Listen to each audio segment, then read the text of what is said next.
चाहे वो मामला है, चाहे वो बसों में फ्रेट का मामला है।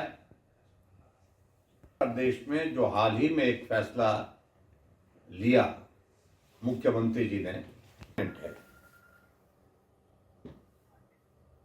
उनको एबॉलिश किया जाए, उनको समाप्त कर दिया, उन पदों को फाइनेंस के रिकॉर्ड से भी समाप्त किया जाए, बजट के रिकॉर्ड से भी समाप्त किया जाए। बहुत हैरानी इस बात को लेकर के होती है कि मुख्यमंत्री जिस प्रकार से जवाब देते हैं,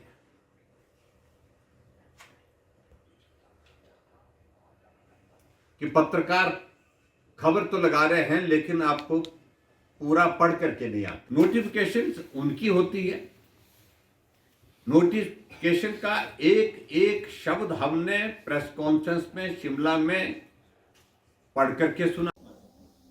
इसलिए जो मुख्यमंत्री जी बार बार इस बात को कह रहे हैं कि गारंटियां पूरी हो गई। आपकी गोबर की गारंटी का क्या हुआ, कहीं जिक्र नहीं आ रहा। आपकी दूध की गारंटी 100 रुपये भैंस का, 80 रुपये गाय का दूध, उसका क्या हुआ, उसका जिक्र नहीं होता है। आपने 5 लाख बेरोजगारों को नौकरी देने की बात कही है। 2 वर्ष बीत गए, स्टाफ सिलेक्शन कमीशन हमीरपुर अभी तक भी फंक्शनल नहीं। और इस तरह से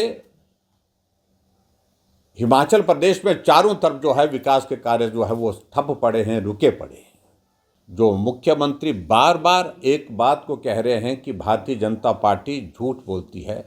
मुख्यमंत्री जी, हम विनम्र आग्रह करते हैं आपसे कि आप एक दायित्व पर हैं और आपने आज तक के झूठ बोलने के सारे रिकॉर्ड तोड़ दिए।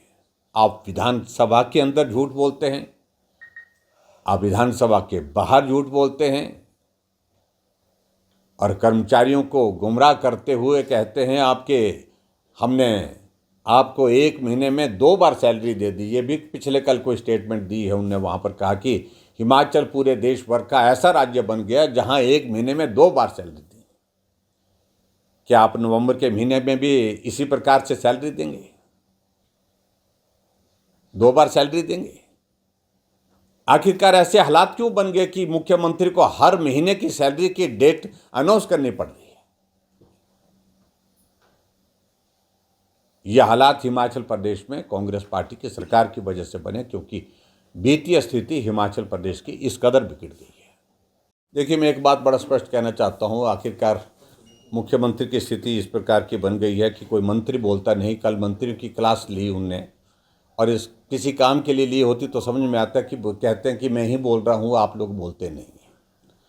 और जब मंत्रियों की बात पूछें, मंत्री बोलते हम बोलें तो बोले क्या, फैसले उल्टे सीधे करेंगे और उसके बाद हमको बोल रहे हैं कि आप इनके पक्ष में बोलिए। जगहंसाई हो रही है सरकार की। कई मंत्रियों ने यहाँ तक कह दिया कि हम मुंह दिखाने के लायक नहीं हो रहे हैं लोगों के बीच में। और ये हालात होंगे आज तारीख में कह रहा हूँ, आज की हालात ये हैं कि मंत्रियों की स्थिति जब इस प्रकार की बन जाती है, जब कोई फैसले लिए जाते हैं, फैसलों की जानकारी नहीं होती है, सहभागिता उनकी होती नहीं है, तो इस बात को मान करके चलिए, जब आने वाले समय में जब चुनाव होंगे विधानसभा में, जब भी चुनाव होंगे, तो सबसे ज़्यादा मार जो है मंत्री को खानी पड़ती है। और मैं इस बात को कह रहा हूँ कि कोई एक आधा बच जाए अगली बार विधानसभा के चुनाव में जीत करके आने के लिए, हो सकता है। अन्यथा मुझे तो लगता है कि मंत्रियों की स्थिति इस प्रकार की बनती जा रही है। और ख़ास तौर से जो मुख्यमंत्री जो पर्टिकुलर जो जिस बात का लेकर के कह रहे हैं कि हम झूठ बोल रहे हैं, लेकिन अपना इतिहास देख लें। हम जो कुछ भी बोल रहे हैं आपके कागजों पर बोल रहे हैं, दस्तावेज के आधार पर बोल रहे हैं। आपने एक बार नहीं अनेकों बार जो है वो झूठ बोल करके प्रदेश की जनता को गुमराह करने की कोशिश कर रहे हैं। और दूसरी बात जो पर्टिकुलरली जो कह रहे हैं कुर्सी बचाने के लिए, कुर्सी की लड़ाई जयराम ठाकुर ने आज तक नहीं लड़ी है, बड़ा स्पष्ट मैं कह रहा हूँ। लेकिन मैं इतना ज़रूर कहना चाहता हूँ, 10 विधायक बिलासपुर में बैठे, कुछ लोग चंडीगढ़ में बैठे, कुछ लोग शाम को शिमला बैठे, और ये बैठने का क्रम चलता जा रहा है। इसलिए आपको आनन फानन में मंत्रियों को बुलाना पड़ा कि जो भी बैठना है यहाँ पर बैठो, अलग अलग जगह मत बैठो। ये अभी आपने उस बैठक में, पिछले कल की बैठक जो अपने निवास पर की है, तो ये मंत्रियों को आपको कहना पड़ा है। तो कुर्सी तो मुख्यमंत्री जी आपकी हिलती दिख रही है। मैं सिर्फ इतना ही कहना चाह रहा हूँ।